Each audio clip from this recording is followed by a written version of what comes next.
السلام علیکم ورحمۃ اللہ وبرکاتہ نحمدہ ونصلی علی رسولہ الکریم اما بعد۔ امید کرتے ہیں آپ تمام سسٹرز ہر عافیت سے ہوں گی اور ایمان کی بہترین حالت میں ہوں گی۔ اللہ سبحانہ و تعالیٰ سے دعا ہے آپ کی طرف ہر بڑھنے والا شر خیر میں بدل دے، آمین۔ پیاری سسٹرز، ہم لوگ سورۃ التوبہ آیہ مبارکہ 60 تک تفسیر اور آیہ مبارکہ 62 تک ٹرانسلیشن کر چکے تھے۔ آج مزید ٹرانسلیشن کا لیسن نہیں ہوگا اور تفسیر کا لیسن آیہ مبارکہ 61 سے سٹارٹ کریں گے۔ ربی اشرح لی صدری ویسر لی امری واحلل عقدۃ من لسانی یفقہوا قولی۔ اللہم بارک لنا فی اوقاتنا، اللہم فقہنا فی الدین، اللہم انی اسألک الہدی والتقی والعفاف والغنی، اللہم الہمنی رشدی واعذنی من شر نفسی۔ اعوذ باللہ من الشیطان الرجیم۔ ومنهم الذین یؤذون النبی ویقولون هو اذن قل اذن خیر لکم یؤمن باللہ ویؤمن للمؤمنین ورحمۃ للذین آمنوا منکم والذین یؤذون رسول اللہ لهم عذاب علیم۔ یحلفون باللہ لکم لیرضوکم واللہ ورسولہ احق ان یرضوہ ان کانوا مؤمنین۔ تفسیر۔ جیسا کہ ہم لوگ منافقین کی عادت بد اور ان کی سازشوں کے بارے میں پڑھ رہے تھے کہ کس طرح وہ نبی صلی اللہ علیہ وسلم کو ایذا پہنچاتے، ایذا رسائی میں پیش رہتے، اور پھر ایسی باتیں کہ جو ان کو زیب نہیں دیتی تھیں، الزام تراشی کرنا، ستانا، اور الزام تراشی میں کیا کچھ کہنا کہ آپ تو مال کی تقسیم میں انصاف نہیں کرتے، عدل سے کام نہیں لیتے۔ جہاں اپنا دنیاوی فائدہ حاصل ہوتا ادھر تو کام چلا لیتے ہیں، لیکن جہاں دینی فائدے کے ساتھ ساتھ دنیاوی نقصان ملتا تو ادھر فوراً ہی آنکھیں پھیر لیتے اور نبی صلی اللہ علیہ وسلم کے بارے میں لگائی بجائی کرتے رہتے ہیں، اور پھر یہ بھی کہتے ہیں کہ یہ نبی تو کان کا کچا ہے، یعنی ہر ایک کی بات سننے لگ جاتا ہے۔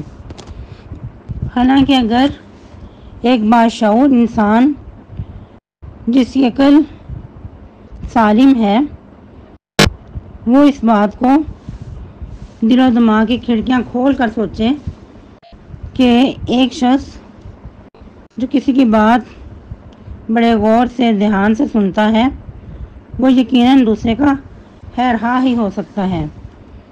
ایک انسانیت جو کہ بہت ہی زیادہ مشفق، بہت زیادہ محسن ہے، وہی یہ کام کر سکتی ہے کہ ہر ایک کی بات کو غور سے سنیں اور اس کے ساتھ پھر خیرخواہی والا معاملہ کریں۔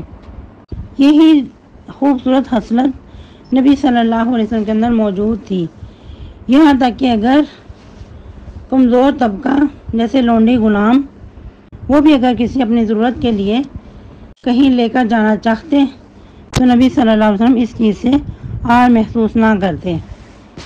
بوڑھے کیا، بچے کیا، جوان کیا، یہاں تک کہ جو چرند پرند ہیں، حیوان ہیں، جانور ہیں، وہ بھی اس چیز کو سمجھتے تھے کہ نبی صلی اللہ علیہ وسلم کیسے دوسروں کے لیے اپنے اندر جذبہ رکھتے ہیں۔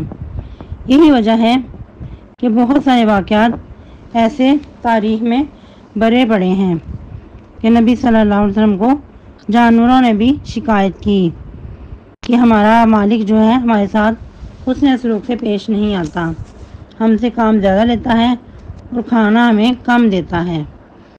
تو ایسے لوگوں کے جواب میں نبی صلی اللہ علیہ وسلم کو اللہ سبحانہ و تعالیٰ تسلی دیتے ہوئے اور ان لوگوں کو منہ توڑ جواب دیتے ہوئے کیا فرما رہے ہیں؟ قل اذن خیر لکم، اے نبی صلی اللہ علیہ وسلم آپ فرما دیجئے کہ اگر وہ کان کا کچا ہے، کان ہے، ہر ایک ہی سننے لگ جاتا ہے، تو یہ تمہارے ہی حق میں بلائی ہے، بہتر ہے تمہارے لیے۔ یؤمن باللہ، وہ ایمان آتا ہے اللہ پر، ویؤمن للمؤمنین، اور اعتماد کرتا ہے مومنین کے لیے۔ ادھر جو یؤمنون للمؤمنین ہے، اس کو اعتماد کے معنوں میں پڑھیں گے، اعتماد کرتا ہے مومنین کی باتوں کا۔ وَرَحْمَةٌ لِّلَّذِينَ آمَنُوا مِنْكُمْ، اور رحمت کا سبب ہے کس کے لیے؟ ان لوگوں کے لیے جو تم میں سے ایمان لائے۔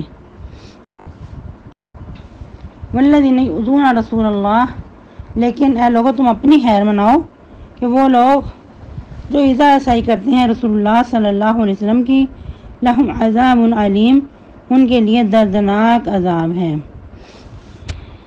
ایسے لوگ جو دکھ دیتے ہیں، تکلیفیں پہنچاتے ہیں، تو وہ یقیناً عذاب سے دوچار ہوں گے۔ اور اس سے پہلے دیکھیں کہ نبی صلی اللہ علیہ وسلم کی جو ذات ہے وہ دوسروں کے لیے بہت زیادہ رحمت کا سبب ہے۔ جیسا کہ پہلے بھی ہم پڑھ چکے ہیں کہ جس بستی میں نبی موجود ہوں وہاں اللہ سبحانہ و تعالیٰ عذاب نہیں بھیجا کرتے، تو نبی صلی اللہ علیہ وسلم کی ذات کا ہونا بطور معجزہ بھی ہے اور رحمت کا سبب بھی ہے۔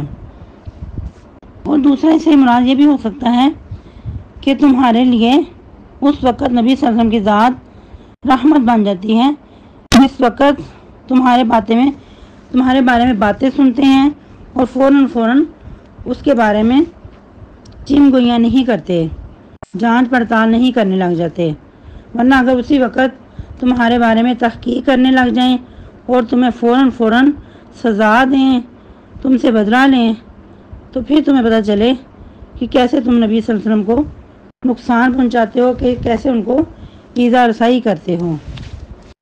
لیکن یہ کیسے عقل کے اندھے ہیں؟ یحلفون باللہ لکم لیرضوکم، اس وقت وہ قسمیں کھا کر کہیں گے کہ واللہ ہماری نیت ایسی نہیں تھی، ایسی تھی، کیونکہ جب بھی منافقین کے بارے میں کسی بات کا پتہ چلتا، نبی صلی اللہ علیہ وسلم تحقیق کرتے، پوچھتے، تو فوراً اپنی بات سے انکار کر دیتے، کہتے ہمارا تو ارادہ ایسا نہیں تھا، ہم نے تو یوں کہا تھا، یا ہمارا ارادہ تو دل سے یہ تھا۔ تو اس وقت قسمیں کھا کر ایسا کرنا کا مقصد کیا تھا؟ تاکہ آپ صلی اللہ علیہ وسلم کو وقتی راضی کر دیں، کیونکہ آپ صلی اللہ علیہ وسلم کے ساتھ بھی رہنا چاہتے تھے اور اپنی ہمدردیاں، اپنی جو وابستگیاں تھیں وہ دوسرے لوگوں کے ساتھ بھی کرنا چاہتے تھے۔ تو اللہ تعالیٰ فرما رہے ہیں واللہ ورسولہ احق ان یرضوہ، حالانکہ اللہ تعالیٰ اور اس کے رسول زیادہ حقدار ہیں کہ ان کو راضی کیا جائے، ان کانوا مؤمنین، اگر واقعی وہ مومن ہیں۔ تو پھر ایمان تقاضا کرتا ہے کہ اللہ اور اس کے رسول کو راضی کیا جائے، جس طرح وہ احکامات ارشاد فرماتے ہیں جو شریعت مطہرہ ہے اس کے مطابق اپنی زندگیوں کو ڈالیں، اسی سے بھی اللہ اور اس کے رسول کی رضا حاصل ہوگی۔ لیکن ایسا کرنے کو وہ دل سے تیار نہیں، دل ان کے ایسے کرنے کو تسلیم نہیں کرتے کہ وہ ایک طرف کی ہو کر توحید کو اپنائیں اور جو فرامین ہیں اس کے مطابق اپنی زندگیوں کو ڈال لیں۔ آج کے اتنے کافی ہیں۔ صبح فرائیڈے ہے، فرائیڈے کی سنتوں کا خیال رکھیے گا، اسپیشلی سورۃ الکہف، درود شریف کی کثرت، مسواک اور صدقہ خیرات۔ سبحانک اللہم ربنا و بحمدک، نشہد ان لا الہ الا انت، نستغفرک و نتوب الیک۔ السلام علیکم ورحمۃ اللہ وبرکاتہ، وصلی اللہ علی النبی وعلی آلہ واصحابہ وازواجہ واہل بیتہ برحمتک یا ارحم الراحمین۔